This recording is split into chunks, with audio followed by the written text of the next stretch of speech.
What's going on, everyone? I'm Keegs, and I am here with Ben. Say hi, Ben. Hello.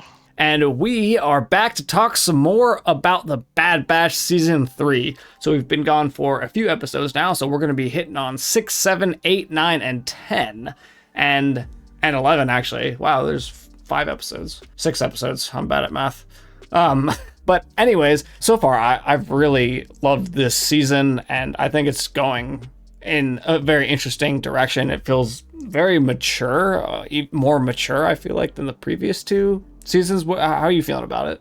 Yeah, I mean, I agree. I really feel like it's almost surprising. I mean, it's still like probably palatable for kids. I don't Yeah, have the best I'm feeling sure.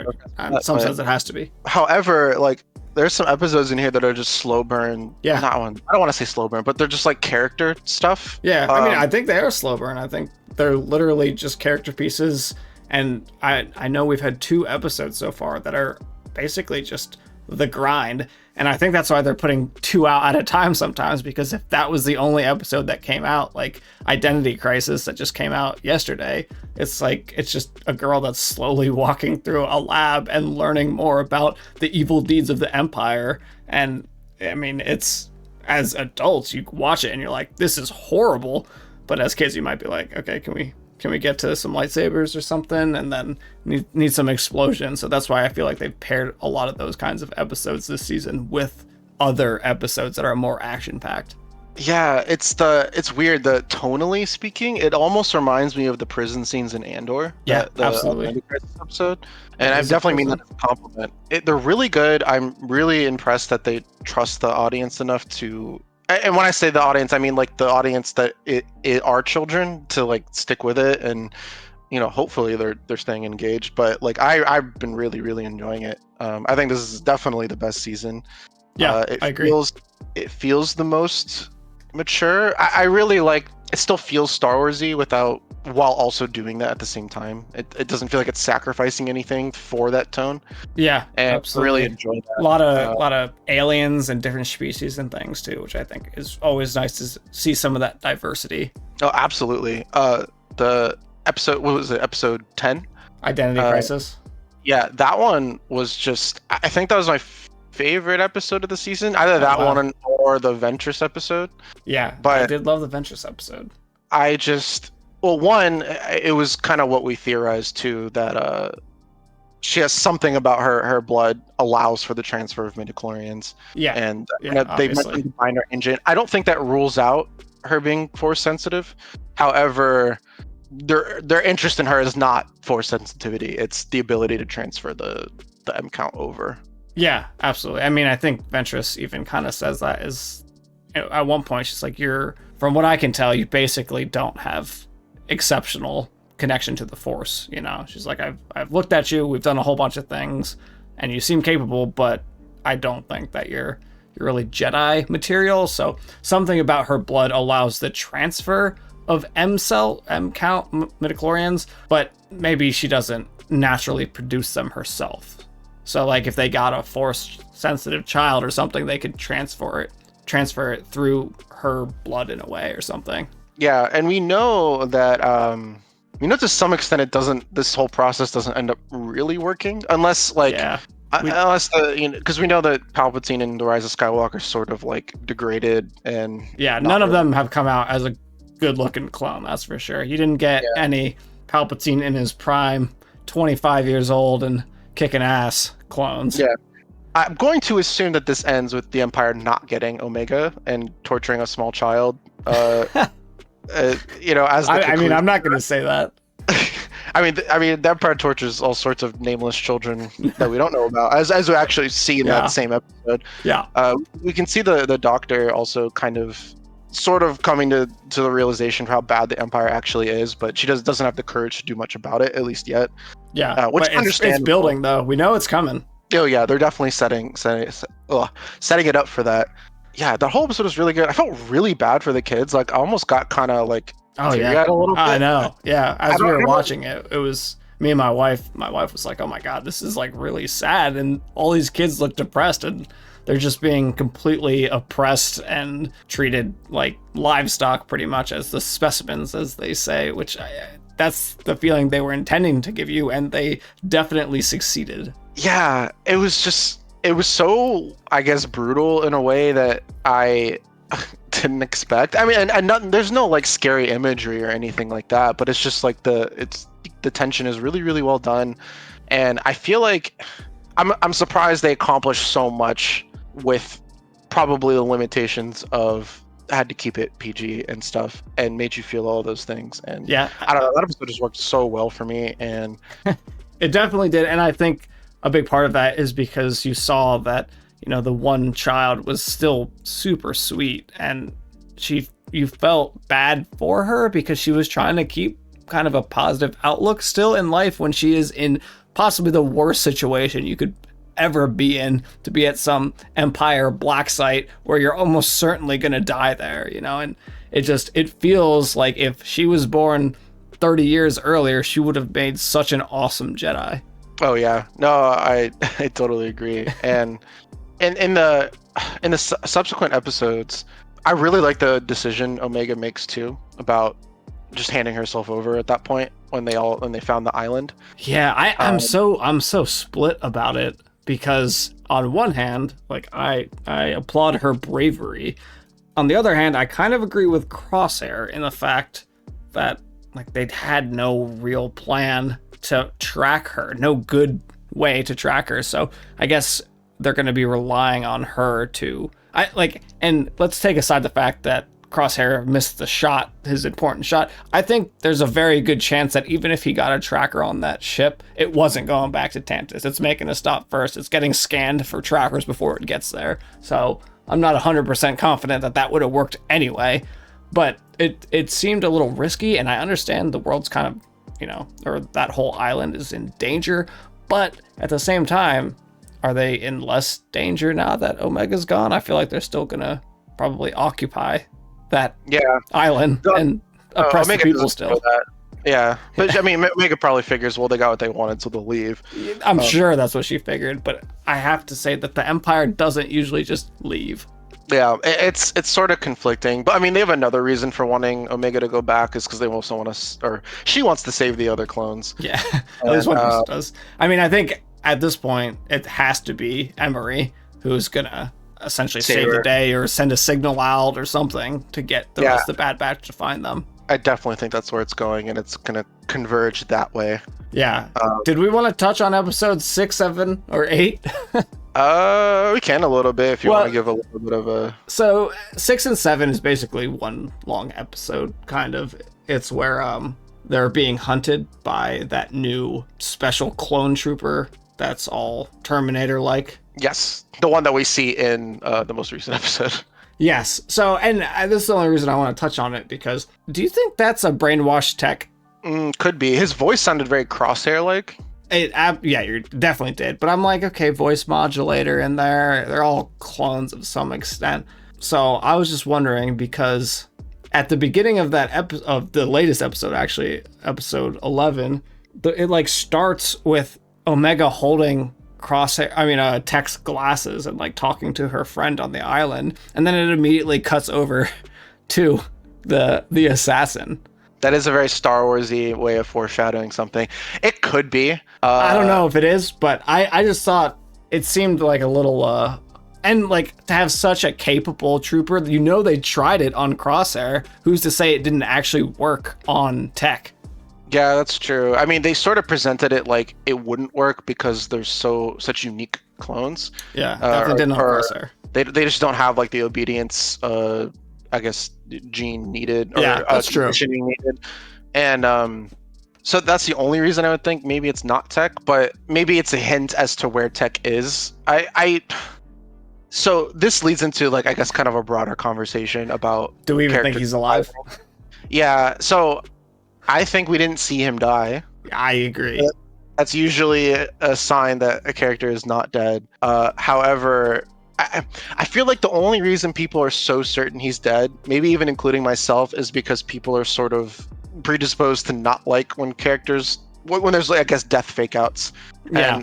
But that's like Star Wars is built off of death fake outs, I feel like. It happens enough, and I don't think people really minded that much until the Rise of Skywalker. I don't think it's. I don't mind it if it's done well. Take Asajj I don't Ventress if we're going into this whole thing about bringing people back, but Ventress very clearly died in the book. Which I kind of agree that they don't really care about the book continuity and they will write over them as they see fit. But at the same time, we talked about this a couple days ago, but Ventress is a Dathomirian, and those witches come back all the time. I swear to God that they're the hardest race to kill. Yeah, I agree with that. I also agree that it's really context dependent. Like, you can do it badly or do it poorly. I think when people get really upset just about the concept, they're not really thinking, like, I don't know, they're reacting emotionally. So, like, The Rise of Skywalker, it didn't really work because Palpatine, they don't offer any explanation, and Ventress is part of a larger story, whereas Palpatine sort of drives like the themes and emotional arcs of a lot of other characters. Yeah. So him coming back is a lot harder to justify. Well, because it feels like it cheapens the reaction that you had in episode 6, right? Right, exactly that. And you know, it's not just that he came back, it's that what does that mean for Anakin coming back to the light? I mean, the purpose was to save Luke. I mean, his compassion for Luke, not his hatred for Palpatine, is what saved Luke. So I mean, that doesn't necessarily undermine that theme, but again, you have to like really do more legwork than just kind of wave your hand and say, okay, well, he's back. Yeah. And there's also like sort of the subtext of Palpatine being Anakin's abuser and all that stuff, that like, well, he didn't really overcome him, someone else did, and you kind of go down the rabbit hole really long if you want to. But I think a character like Ventress, where she's sort of a victim of other people's machinations, I think it's okay that she didn't survive, she died, and then she came back. Yep. So I think it's okay that she comes back because she can there's still a lot of story left for her. Yeah. That it doesn't undermine anyone else's story. Agreed. Also, I didn't really love her death in the book either, so I'm kind of happy she's back and gets another chance to die in a much cooler way. Yeah, I feel like there were books around that time, the sale at Disney and the cancellation of Clone Wars and things like that, that were sort of just done to wrap it up. And I am not opposed to them retconning those stories, even though I don't think this is necessarily a retcon, because they do still burn the green liquid, and she's a Night Sister. Yeah. So it's a little bit more reasonable that you come back. And you know, they're even building to that with Ahsoka, with probably what they're going to do on Dathomir in the next season. But yeah, like heavily context. Tech we didn't see die. I understand like the distaste for fake outs, but we've now sat with Tech being dead for like almost like pretty much a full season's worth of episodes now. Yep. And we still didn't see him die, and I feel like they kind of left it hanging there. Yeah, and we know that I always forget the head scientist's name, but he had the glasses, Hemlock. He had Tech's glasses, so he found the body. So I can't imagine he found the glasses without Tech attached to them. But yeah, and you could say that they didn't show it because it's a kid show, but I think they show people dead. They definitely shot someone in this most recent episode in the cockpit, and definitely showed him die. So yeah. So I don't know what the rules are in showing like a dead body and like all the guidelines and stuff. So like I maybe that's the reason for the skepticism, but I'm pretty sure he's gonna come back. Yeah, I feel like he is too. That's why I'm leaning towards him being this new mysterious assassin, because like if it was just another clone, why not take the helmet off at some point already? It's been 4 episodes of him with his mask on. Right. You can never like I feel like they found in episode 6. They found one of those special assassins, and the first thing they did was take his helmet off and showed that it was like another clone just brainwashed. Yeah, exactly. And the other reason I think that this would be okay is so the other aspect of characters coming back and them not doing it well is that it could be like a cheap fake out for doing sort of artificial drama. Yeah. You saw that with like Chewbacca in The Rise of Skywalker. That was like the worst fake out, probably. Yeah, and 10 minutes. He was dead for 10 minutes. Like, yeah, that's cheap because it doesn't really serve any function other than to shock the you. Characters. But like, I think the characters have grown in a way since Tech has gone in a way they wouldn't have otherwise. Yeah, they've mourned Tech, they've discussed it, they've lived with it. They've had consequences for him not having him around. Yeah. You know, certain things would have been easier if he were there, and there was an arc there, and for him to be alive would not diminish any of those things. So it's not really a fake out in the same way, especially since they let us live with it for so long. The other way it can still work is like Darth Maul coming back is like that was really hard to make work, but they justified it by giving him a good story. And sometimes just that on its own, even if sort of the character coming back is kind of unbelievable, works. And he was the person I was probably most sure was dead before his return. Yeah. Cut in half and thrown down a giant pit. Doesn't get more dead than that. Yeah, Palpatine was probably more dead, but I guess he had the essence transfer thing. But Maul coming back doesn't require a lot of like thematic legwork. It actually allows characters to process those events in a new way, whereas it was sort of kept cut short before, no pun intended, and that can work in that way. So like, yeah, it's very context dependent. I would urge people to not just like reflexively think that a character coming back is bad. I know people seem to think that Dave Filoni retcons tons of things. I don't really think that's true. I also think the other criticism of not being able to let go of characters is really true. One, Dave Filoni's barely involved with the show. He may have like suggested they could bring Barriss back, but I'm not sure he could force them to do that if they didn't want to do that for the story. Even beyond that, Jedi or Tales of the Empire with Barriss? No, for Bad Batch, for bringing back Ventress. Oh, you said Barriss. Oh, did I? I meant Ventress. Filoni, I'm not sure that he would want to force that decision on anybody. Yeah. Just based on what we've seen of him. I mean, maybe he's not like that, but I don't know. I don't get that impression. And that's what I would dismiss that too. It feels really silly to say stuff like that. I think it really depends on the story. I don't know. I feel like people, probably including us sometimes, hold really tight onto like events as they happened. And then when something else comes out that sort of changes that or gives you a new view on that, I think you really have to evaluate those things like as they come and not just blanket retcons are bad. Maybe it's Dragon Ball for us, you know, one of the biggest retcons in that series, like Goku being an alien, like, you know. True. Yeah, that was so maybe we're used to that sort of storytelling, but to me, yeah, like it's just, if it makes the story more interesting, not less, then I think it's probably a good thing. I'm here for good stories. So the other thing I wanted to touch on real quick, just going back to those two episodes 6 and 7, is I absolutely loved Rex's interaction with Captain Wolf. I thought that was really, really well done when they were essentially hunting Omega, being protected by Rex and everyone. And then they catch him. That's what I love about the clone troopers, is they're so competent and they always do their job. And the reason that Rex and Omega and the Bad Batch got away was because Rex was like, Wolf, you have to listen to me. Like, the Empire, they're full of crap. Like, don't listen to them or whatever. And you know, obviously he needs time to think about it, but he tells his guys to stand down and lets them go, you know, and I just appreciate seeing that kind of competency, which I think the Bad Batch has done fantastic job of doing, like, all season so far, decisions like that. But that's just something that I really liked. I agree. The storytelling's really tight, and like I feel like you have to really look for those sort of inconsistencies. So I don't want to dump on Kenobi too much because it's actually a show I enjoyed, and I think some people hate on it unfairly because of the presentation. However, like, you know, you contrast that with Kenobi's escape with little Leia, and it like kind of haphazardly hides her in his coat, and they just sort of walk out.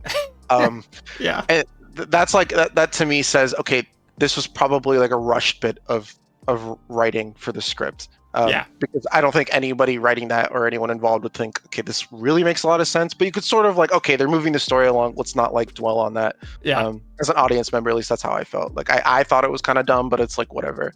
However, with Bad Batch, it feels like they take the time to do that stuff. Like Omega comes and then they're like, check her for a tracking device. Yeah. That's the first thing that they do.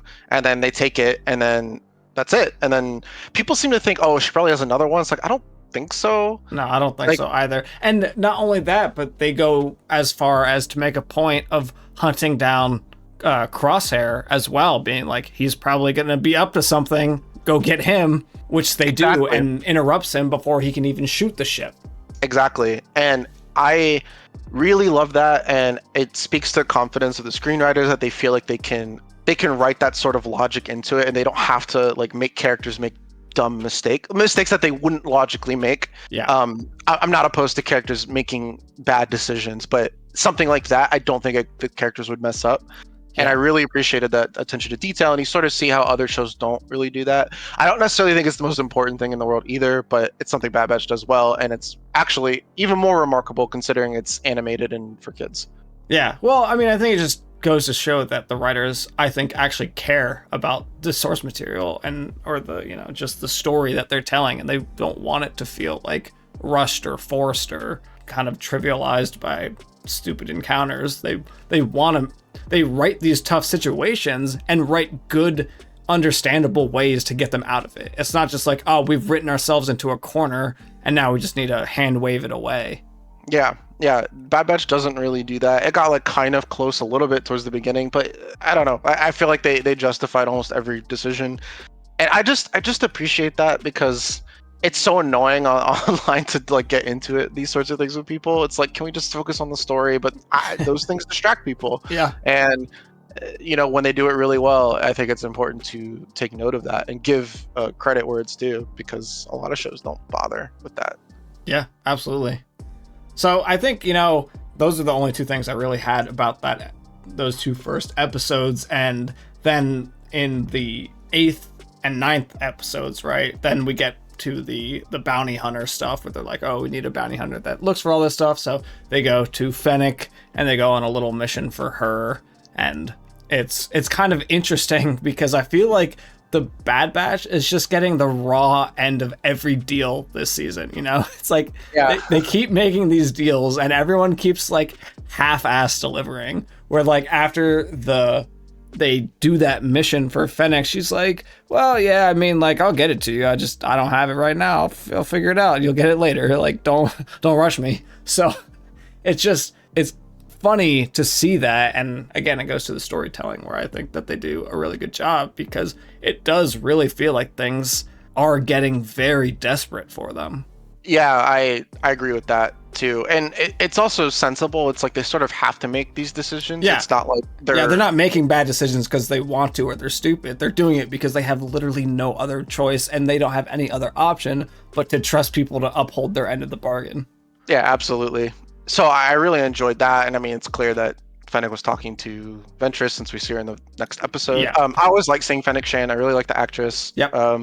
And this is good backstory for her, since we really didn't know anything about her before like the Mandalorian timeline. Yeah, she was in another episode of the Bad Batch last season. Yep, she was. I appreciate she's sort of as somewhat of a conscience. Yeah, but kind of does what she needs to do to survive and make her money. All I'm saying is she ain't no Cad Bane. No, Cad Bane's ruthless. Dude, he is just completely, I agree, completely ruthless. Every time he's on screen, you're just like, this dude is bad news. There is not one redeeming quality about him other than the fact that he is just so fun to watch. Yeah, no, I agree. He's like, he just consumes the screen. And I actually had to rewind it. I'm like, he didn't kill the mom, did he? Like, he didn't need to do that if he did. So I had to rewind it. I was like, oh no, he used the stun setting. Yeah, but like, you had to rewind because you're not sure. That's something he would do just because that's who he is. He's a bad dude. Like, yeah, he does not care. And he's so good. His episodes in the Clone Wars were great. We know how scrappy he is and how he's really good at even fighting Jedi. And so if he's on screen, whatever he's trying to do, he's most likely going to get some version of the job done. Yeah. He's also very good at his job, like he says in that episode. So he's captured a lot of children. Sounds so bad. I really liked his exchange with the clone doctor as well, where he was like, you even asking that question reveals more than you think it does. And I think that'll play into sort of her rebellion against the Hemlock, and being a little more subtle than that. Maybe that was her cue. Maybe she won't learn anything from that. Maybe that's a foreshadowing that she's going to reveal her hand too soon. But I can definitely see that. I mean, Bane already knows. He's like, I wouldn't trust this girl at all. Yeah, but at the same time, he's not going to go give that information for free. No, not for free. He someone paid him some money though. He would definitely tell him. Oh yeah. So I really appreciated that interaction. It's like that subtle thing where characters are perceptive, they're smart, they take the time to call attention to it without dragging down the story. That's something I didn't love about Andor, is it was so meticulous. It kind of felt like it took a while to get to the point. Yeah. And I know some people like that, but sometimes I feel like you're sort of like you're over engaging on details and not trusting the visuals enough to do that. But I feel like the Bad Batch really found a really good sweet spot between like not explaining enough and explaining too much, and it's just really down the middle with that. And episode 9 though, Yep, with Ventress. one of my favorite episodes of Star Wars TV the past decade probably. Oh, wow. I really really liked it. It's not my favorite, but one of. Yeah, I really really loved it. I'm just going to remind you that Clone Wars Season 7 came out in the last 10 years. Yeah. When I say one of, I mean like top. Yeah. But no, I love seeing Ventress back. I like to see that we finally get to see her with like actual hair. She's not doing the whole bald thing anymore. So she seems like a little more personable. She's not so uptight. She's calmed down a little bit since she used to work for Dooku, which probably is a good thing. Her characterization was great. She didn't lose her like grit or her edge at all. They didn't like soften her so much to make her quote unquote likable, but I think she is still likable. She's interesting. Her presentation, it was great. As soon as the Bad Batch started like to pick a fight with her, I was like, absolutely not. That's one of the last people in the Star Wars galaxy that I would probably pick a fight with. So yeah, and I'm really glad they lost. I would have been kind of salty if they like subdued her somehow. It's like, but she like pretty much fairly easily. Yeah. And she clearly kind of like dips a little bit into the dark side a little bit, it seems like. But yeah, she's definitely riding that line still. I am positive. But she does have like a yellow lightsaber, which I love. Obviously we don't know anything about her since she died in the book, and back then she was really using full dark side stuff. So it kind of goes to show that she's really pulled heavily away from the true dark side nature. Oh yeah, I totally agree, and I love her little lessons with Omega. Omega kind of cheats by getting her puppy to help her get the Lotus, and it seems like Omega's probably not force sensitive based on the information we got, but then the Bad Batch sort of challenge her at the end, like, we think you're lying about the force sensitivity, and it seems like she doesn't really know, but then she's like, oh, but she'll need training if like she has to protect herself. The Empire's that's true. I forgot she did say that at the end, so maybe she did feel some sensitivity with Omega and just didn't want to say it for those reasons that she said at the end. I would assume, and maybe this is a dumb assumption, that she must be somewhat force sensitive to even have the binders to like carry that over genetically or in a cloning process. I'm not clear if it's like the cloning is what destabilizes it or if it's like part of the genetic aspect, but either way, I would think she needs to be somewhat sensitive to have the binder agent to like transfer it. I know that the force isn't accounting for like someone cloning another person, but yeah, it's interesting. But who would she even train with right now? Ahsoka? That's about it. I mean, I don't even know if Ahsoka's come out of hiding yet. I could see her going with Ventress at the end. Oh, that would be interesting. And that kind of being the next show with Omega and Ventress. I would 100% buy into a Ventress Omega buddy cop. Oh, that'd be amazing. Yeah, especially if sounds great. It does. It sounds really good. I just love I like that they saw that Ventress was doing the right thing and they didn't like continue to drag it out past that point when they lost the fight, and like they were still suspicious, but yeah, they were, but they sort of they let things happen, and they also trusted Omega to an extent too. Yeah, and I really appreciated that. I mean, Crosshair, there's like a moment where Crosshair helps her onto the ship, and it's not like a big deal, but it shows like some level of like they're not just being petty. Yeah, and I appreciate that. Yep. No, I like that a lot too. I'd love to see more Ventress because she's literally one of the last few super highly trained and skilled force wielders at the moment. There's not many of them out there. There's not, and I really liked how they dealt with her. I feel like she's immediately gripping. Another thing about this is I think there are certain Star Wars fans who don't like when legacy characters come into other shows. I, however, think that makes no sense, and you should have characters where it's appropriate. I think they justified having her here. They haven't explained how she's alive yet. But it seems like they kind of hinted at the end that they're gonna do that. So she said something like, "Oh, like I've died already.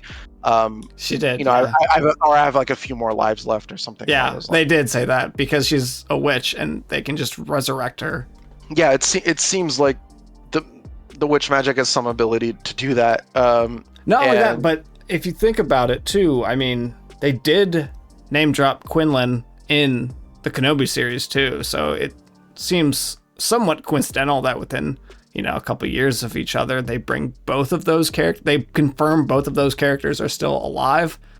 Yeah, I don't think that's a coincidence, and I would gander that we're going to get more stories in that direction. I would think so too. I could see in some way, shape, or form them meeting up again. But here's the thing: is the other aspect of Ventress being so good in this episode, aside from her personality, and it's like cool to see her, is that one, she serves an important narrative function for Omega and the characters to start also like thinking about these things. It makes sense that she would be in this position, maybe being a little more risky than the average Jedi. Yeah. Because she has that edge to her. Yeah. Also, the great thing about bringing a legacy character in to sort of fulfill these roles rather than just creating a new one is that they also bring all their history and their experiences with them, and that sort of adds to it. So when a character like that says something, that it's being informed by these other experiences. Yeah, they have enough experience with those other things to say statements like that and stand behind them. And they even bring it up because they have like a record of her and her actions in the Clone Wars and things she's done. Yeah. And that also informs their distrust further. So it plays a narrative function as well. And that's what I think is so great about when you can kind of mix old and new and kind of carry everything forward and kind of makes everyone else better. If Ventress can come out better and the other characters can come out better, then I think that is really great. And I think you shouldn't be afraid, again, of legacy characters just being there reflexively. You should think about how they were used and go from there. So yeah, really love that episode.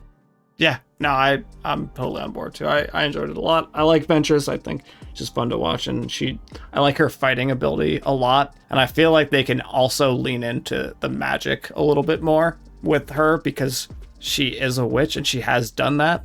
So I feel like she could incorporate that a little bit more even into her fighting abilities. I think that'd be cool. Yeah, I get the feeling that Ventress being here, the mention of Quinlan Vos, even the whole fact that Night Sisters were so deeply involved in Ahsoka Season 1 and going to be in Season 2 is not a coincidence. Even though they take place at different time periods, I'm not necessarily thinking Ventress will be there. However, I think bringing sort of that magic aspect of the Force and like coalescing all these things is kind of getting the exposure to the audience and yeah, it definitely is. I see, now I'm really interested in seeing a post fall of the Empire Ahsoka meeting, like a post Asajj Ventress too. Like, what would she be like in 20 years? I'm so fascinated. That interaction would be really interesting. It would be so interesting, I feel like, because those two characters have so much history together. Yeah, exactly. And oh man, that would be so good. And I think last time they saw each other, Ventress actually helped her out. Yeah. Yep. So, you're right. So like they ended on like semi-cordial terms, and ever since the fall of the Jedi Order, like alliances have shifted around between everyone. So people that used to be enemies are now friends, and friends are enemies, and so on. Exactly. Yeah, I just feel like the like immediate like post Return of the Jedi, like that 20-year block before The Force Awakens is like in a really good state for what they're setting up. I know people kind of want them to get out of the between Revenge of the Sith and New Hope, but they just keep telling so many good stories in that time period that it's like, well, they have 20 years to play with, just keep it going, I guess. Yeah, there's a lot of stories to tell in there for sure, and I'm fine with that as long as the stories are like this that are good. I don't need them to shoehorn in a bunch of crap, but if you're going to tell meaningful story arcs that contribute to the world that is being built, then I think, sure, I'm down. Yeah, I'm totally with you there. So do you think, we learned one of the big things, that it's kind of funny in the nature of the conversation that it happens. It wasn't treated like this huge revelation. He's like, well, if you're going to be leading Project Necromancer, you need to know X, Y, and Z. And they just told us. And it made sense in context, even though it was technically like an exposition dump. But I felt like it was done well. And I like how casual it was. They didn't need to make like a dramatic moment out of it. Yep. They explained it to an extent. They didn't say, oh yeah, we're using them for clones, but they did say, we as the audience know that, but they explained exactly how they were doing that and kind of taken the blood samples from the Force sensitive children and such. Yeah, I would assume that the season, I mean, because we know this, and you can infer it, but I think the season's going to end with, like, okay, Palpatine wants this specifically for this reason, I would think. And, because, I mean, they didn't bring up, in the episode that he was in, they didn't bring up why it was so important to him. But I gander it's going to be. And I think most of the audience probably knows that already, because we know he comes back in The Rise of Skywalker, but I feel like it's important to, like, still narratively set all that up, even if it's like sort of a revelation that we already know. Yeah. What I think they're going to pair that with is maybe show us what was in the tube that Palpatine and Hemlock were looking at in that episode. Oh, yeah. So we don't know. I could see maybe if it's Grogu. Someone we know. Yeah, if it's someone we know, I would, if I had to like just take a stab at what it is, I would think it is either a clone of Palpatine or Snoke or just some other thing that we're not even expecting. Also, I could see Grogu being kind of brought in at the end. This is like when they capture him, but that'd be pretty bleak if Grogu was in Empire custody for that long. I mean, to him, that's just like a drop in the bucket, right? Right. For someone that lives 100 years to that's true. Be in captivity for 15 years, probably not that bad. Yeah, relatively speaking, yeah. I guess that makes sense. And he's already 50 at that point. Yeah. Or he would be, I guess he'd be like 35, but so I'd be interested in that too. There wouldn't be much, I think, narrative purpose for this show to show Grogu getting captured, unless they plan on kind of expanding on that in whatever animated property comes next. And by that I mean like full series, not short series, which I think we'll get into briefly also. Yeah. We also got to see Tarkin in this episode. So he showed up. And have you noticed that every time Tarkin shows up, all he does is ask about funding? Like, it's so funny. He's so like, he's like the shareholder of the Empire. Yeah, he's like the main guy who's like controlling the budget for the Empire, and is like, he has so much power. And he's just like, yeah, I'm going to need to see your receipts for these to make sure that all your expenditures are in order. Otherwise, like, get fucked. Yeah, I love that Hemlock was like, I'm not, you don't have the clearance for that. I was like, that's bold. It is. I could see Vader coming in wanting to see it, and they just don't let him in. That'd be wild. I feel like Tarkin, like, if he requested access, he would get it. I think Palpatine would give it to him. I could see that. Like, I think Palpatine would give it to Tarkin over Vader, the clearance to go in there. Yeah, I don't think Palpatine really trusts Vader, especially given the full context of why Vader even turned to the dark side in the first place. It's not like he's ideologically evil. He's more just angry and depressed. Yeah, and like he wants to, in his twisted mind, secure the galaxy, but Palpatine extending his life indefinitely doesn't really do it for Vader, I don't think, either. Yeah. So I don't think he's bringing Vader into the fold with that stuff. But I could see him bringing Tarkin in. Tarkin knows everything. That guy is like, I mean, while Vader is kind of the weapon of Palpatine, Tarkin is like the financial backbone. He is, but he's also like, he kind of just organizes all the other Moffs and stuff, it feels like. Yeah. I guess the thing is, like, he doesn't really need to know what the projects are. He needs to know their priorities and what resources should be allocated where, which I just think is so funny. But yeah, I could see him learning that it's of important interest to the Emperor, being pretense for Tarkin asking the Emperor and saying, hey, well, Hemlock said this was really important. Is that true? I just want to make sure the funding's in order. Yeah.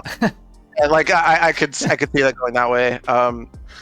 Man, there's so much that could happen. I don't know how they like. There's a lot to wrap up because there's also the Bad Batch themselves. Yeah, and there's only 4 more episodes. Their own individual arcs. Because I mean, their whole goal has been to protect Omega so far and kind of deal with the tragedies as they come. And Crosshair is almost certainly going to be a steady shot by the end of the season. I thought it might have been this episode with the tracker, but no dice. It actually surprised me that that's not where it went. Yeah, same. That was a good swerve, and that's definitely setting up the important shot at the end. Yeah, I agree. They're saving that for season finale, I think, series finale.